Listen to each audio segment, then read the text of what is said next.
Now that we've made our rose window, let's design our Gothic cathedrals. Start by tracing a circle with the same object you used for your rose window, so it's the same size. We are going to glue our rose windows here later on.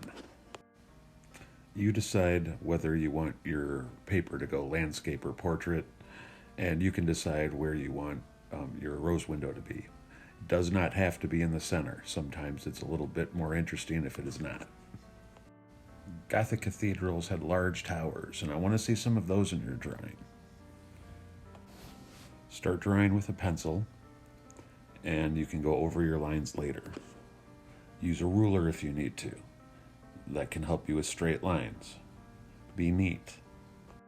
Inside the lesson on my virtual classroom, there will be a link to galleries where you can look at Gothic cathedrals for inspiration. But design your own. Don't copy one.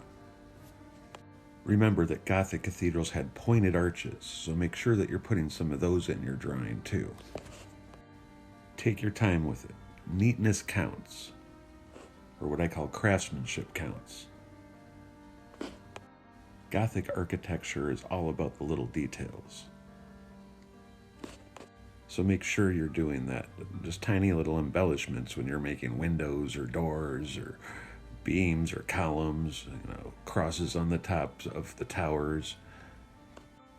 Work the whole page. Get everything as you want it, first in pencil. Take your time with it. Once you have all of your lines in, you can start to go over them with other media. You can use what you want. I'm using different permanent markers and even a ballpoint pen for some of my areas, but you can use whatever you want. If you want to use markers, use markers. If you want to use colored pencils, get after it. Use the media you want. I am using permanent markers and ballpoint pens because I know I can watercolor over that, and that's what I'm going to do to finish mine. But you don't have to watercolor. If you want to just color the whole thing, go for it. You may want to use the ruler when you go over your lines again too. I did that for some areas. Some parts I didn't. That's fine too. It's just a tool, and we use tools. It's just for straight lines. And it's not cheating.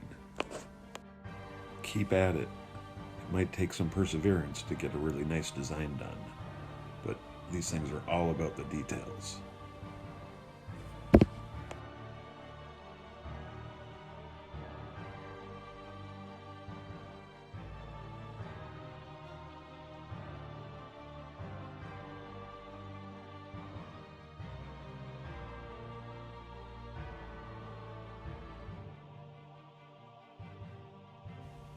Now that I'm done with my lines, I'm going to add a little bit of white crayon in the sky because I'm going to use the wax resist technique, and the white will show up as clouds because the water from the watercolors won't go over them.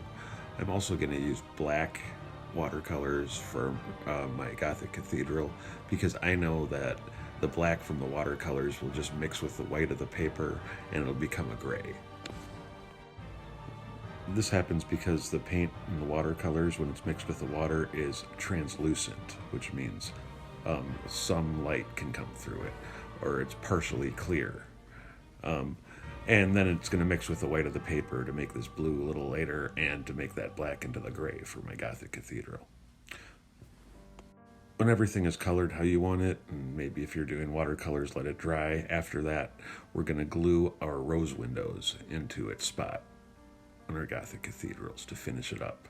And there you go. I hope you like it.